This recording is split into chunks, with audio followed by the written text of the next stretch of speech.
What we just witnessed in the anime, Am I Actually the Strongest, with its 5th episode, is basically the isekai character making his new biological mom call him daddy. And that's not clickbait, that's not an overreaction. He literally slapped a slave collar on that bad boy, and honestly, I'm trying to think if I've ever seen an isekai go that direction.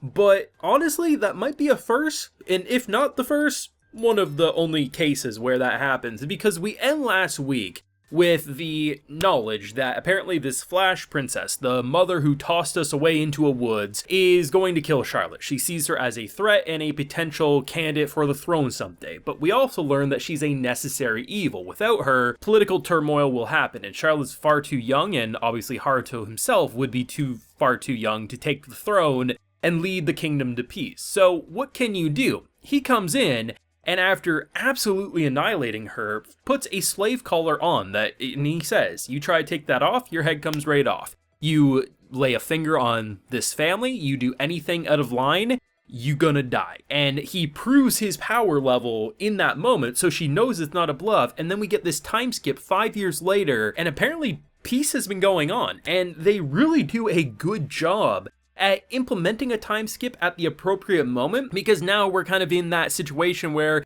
he's like kind of being forced to go to school, but he forces his clone to do it because the king is basically looking at the princess, who looks at him as well being amazing, so he has to take it up. There's a lot of interesting things happening, and I think while not expecting a time skip, the 5-year time skip was actually brilliantly executed.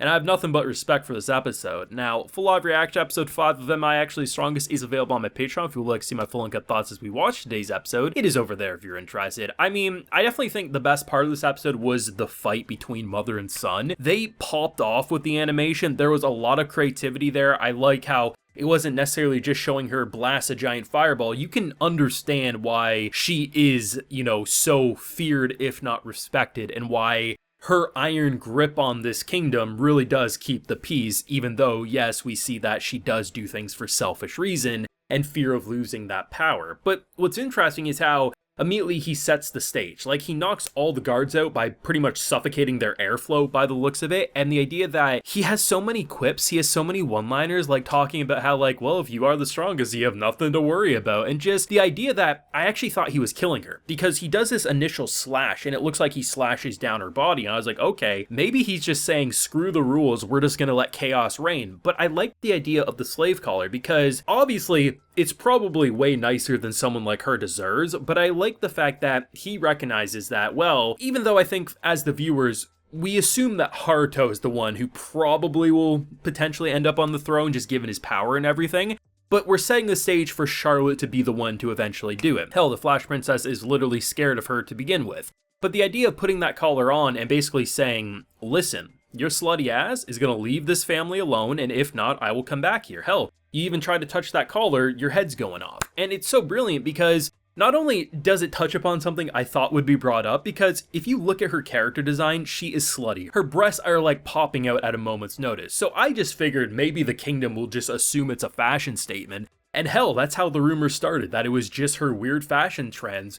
But then it got to the point where people just assumed she put it on and couldn't get it off, and obviously that turned to mockery. And I imagine now that we're 5 years jumped in, potentially this is where maybe she has nothing to lose starts popping up, and potentially she did whisper in the princess's ear and is manipulating things for one reason or another. But it is going to be interesting, and I think it's pretty brilliant because when they were setting the stage for him having to go to school, my assumption was he was going to take Charlotte and Flay would just tag along even though she wasn't supposed to go. But they went a much more interesting direction by using the clone, which I honestly feel bad for. Fake Haruto deserves so much better, because not only is he a test lab rat to basically see if you'll get decapitated going through a portal, ultimately he's doing all the bullshit that he doesn't want to do himself, and because he's an exact image of, well, Haruto, he obviously has lazy instincts. And despite our boy constantly saying, I mean, we literally do a 5-year time jump, and he's like, damn it, I was just about to live out my lazy lifestyle.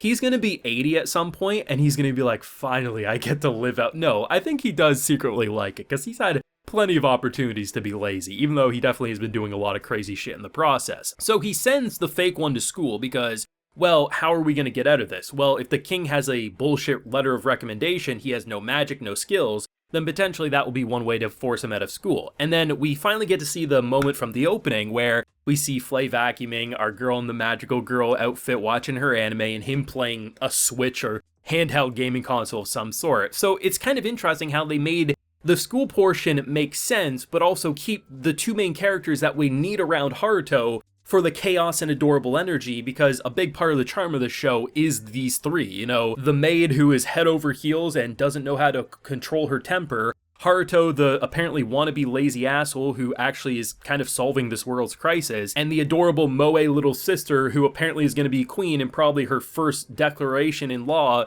is to make National Anime Watching Day a priority every day of the week. It's just, they did a really good job with this episode, and immediately gave us what we all were wanting to see, confrontation between mother and son, but definitely went in a direction I don't think any of us really saw coming, other than him absolutely wiping the floor. And it is kind of funny, because obviously we know why he got tossed into the woods. They looked at his stats as absolutely abysmal, but the only reason it read like that is because his stats went so high, it's above what could be read by their system. The idea of like what she would have had in terms of a powerful kid had she not done what she did it's hilarious. And I hope that whenever her eventual demise, whether she gets to live and banished or she gets killed, whatever happens, I hope she learns that the person that's been making her life living hell is the kid she abandoned, because that dessert is going to taste oh so sweet when the revenge does fully come to a close. Am I actually the strongest? You look at the title of it, you look at the poster image, I think most of us assume, okay, yeah, the premise in the PV did look fun, but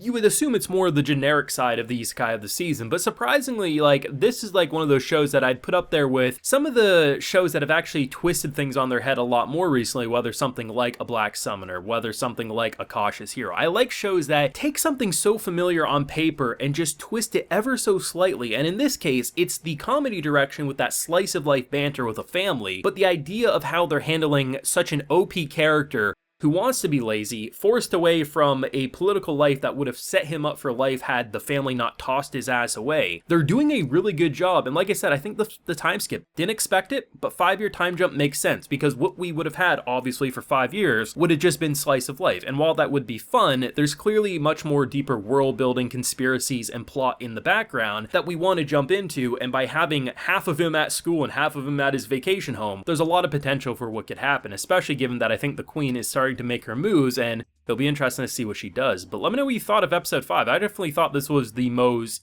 impactful and interesting episode of the show so far, but let me know what you're feeling down below. Leave a like if you enjoyed, subscribe if you're new around here, of course ring that bell so you can get notified when I upload more videos to the channel, and like I mentioned, we do have that full live reaction available on my Patreon, and hey, while you're there, you also get a video shout out. So today we have Alton Johnson, Dylan Miles, Ed Vargas, Franklin Greenway, and Benjamin Margolis. So I appreciate the support, everyone. Please take care. Y'all have a good one.